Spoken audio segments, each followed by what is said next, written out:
Did I get dragged into a science fiction movie or something? Well, you're certainly not wrong. What is up, gamers? Koobs here. Thank you so much for dropping by the channel. Honkai Star Rail has recently debuted on the PlayStation 5. If you're unfamiliar, this game released back in late April of this year, 2023. And initially it was just available for PC and mobile users. It has now made its way to the PlayStation 5, and it is also scheduled to release on the PlayStation 4, although at this point in time we don't have any sort of firm release date for when that's going to be happening. So just stay patient if you're a PS4 user and you're still excited for this game. It should be making its way to you, hopefully sooner rather than later. The game has been out now for about a week and a half, and I've been having an absolute blast with it. The characters are great, the story's pretty solid, but at the heart of it is this turn-based combat system that I think that they've absolutely nailed. If you're familiar with games like Fire Emblem or Chrono Trigger, one of my personal old school favorites was a game called Legend of Dragoon, but most notably the Final Fantasy series. If you're familiar with these sort of turn-based combat games where each party member kind of fills a particular role with a specific set of skills, and you take on the enemies with these kind of almost like random scripted encounters, that's really what the meat and potatoes of this game is. And I think that they've got a really great system in place for that, and I've been having so much fun with it. At the very beginning, you get to choose between a male and female protagonist. Personally, I liked the character design of the female main character more than I did the male, but in hindsight, if I had known that the roster of characters was going to be so heavily dominated by female characters, maybe I would have gone with the male MC. But either way, they're going to be filling the initial role of being a damage dealer for your party. And then we've got our two closest companions here, Brock and Misty. Don Hung and March 7th. And these are going to be kind of the starting three. And as you progress, you're going to unlock new characters. They give you a ton of different characters for free to help you round out your party in the early game. This will include a couple of damage dealing units, a support character, and a healer at a certain point as well. And so you can kind of pick and choose who you want to continue to level up as you progress through the game. This is also a gacha game, and we'll talk about some of that a little bit later in the video. But at the core, there are all these different unique characters that all bring something special to your party. This game is developed by the same studio that made Genshin Impact, and I think that one of their strong suits is definitely making awesome characters. They always have really great character designs that are unique, kind of quirky to the specific character. They look great, and they play in a different enough way that each character is worth trying out or worth going after in that sort of sense.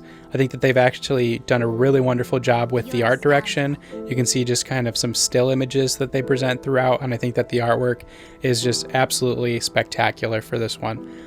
The sound design is really great as well. So just overall, for a free-to-play game that you can really kind of sink your teeth into, can't go wrong with a game like this. I also think that the voice actors did an incredible job really bringing these characters to life. I think that it's one thing to have a really great character design drawn up, but it's another thing entirely to have the voice actors really kind of breathe life into these characters, and I think that they've done an excellent job in that regard as well. The characters are unique and they're different, and some of them are really great characters. Naturally, we're going to have our favorites, right? Some that maybe we find a little bit more annoying or obnoxious, but at the end of the day, I think that they did a really great job in that regard. So the next thing that I want to talk about is going to be combat, because that's going to be a big part of this experience. And like I mentioned, at the core, it's a team-based, turn-based combat game. And so you've got your party. You can have up to 4 members at one time on your team.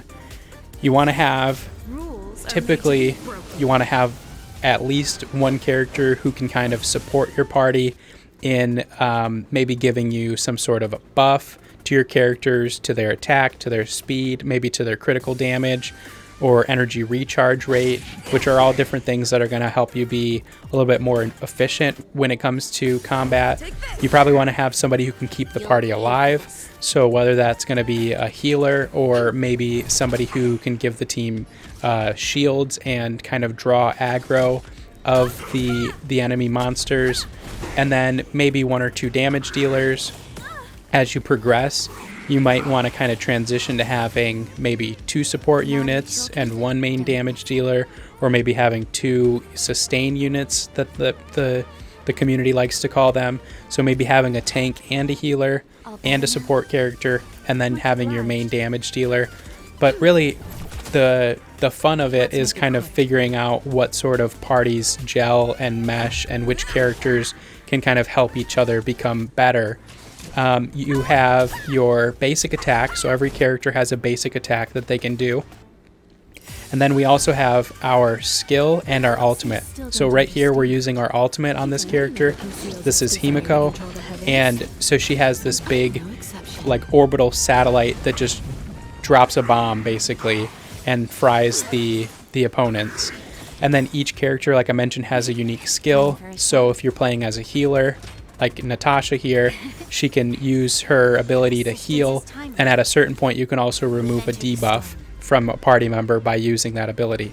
So there are these different things called traces that as you progress you can unlock these traces for your character, which will give them different bonuses or unique kind of tweaks on their base kit.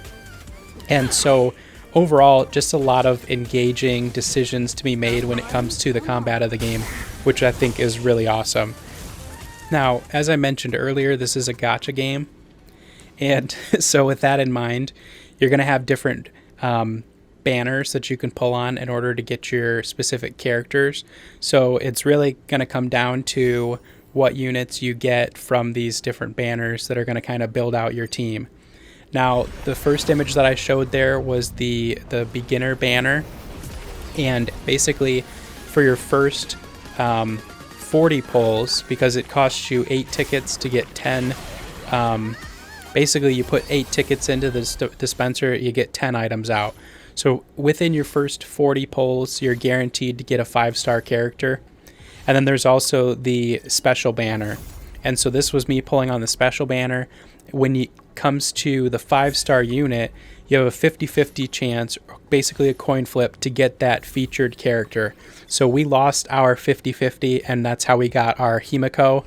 But we were fortunate enough in that in our initial 40 pulls, our 5-star character that we got was actually a really powerful unit that we were happy with. So sometimes you're going to have, you know, your luck is going to fluctuate, of course. That's definitely a big part of this.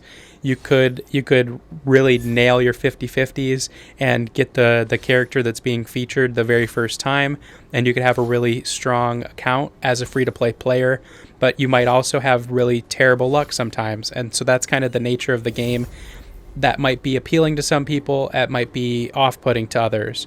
But so we got Bronya here as our first 5-star character, who, from what I understand, is truly one of the better characters in the game. Her skill allows basically you to choose any of your other teammates and make their turn go next. And so she's got a really powerful ability.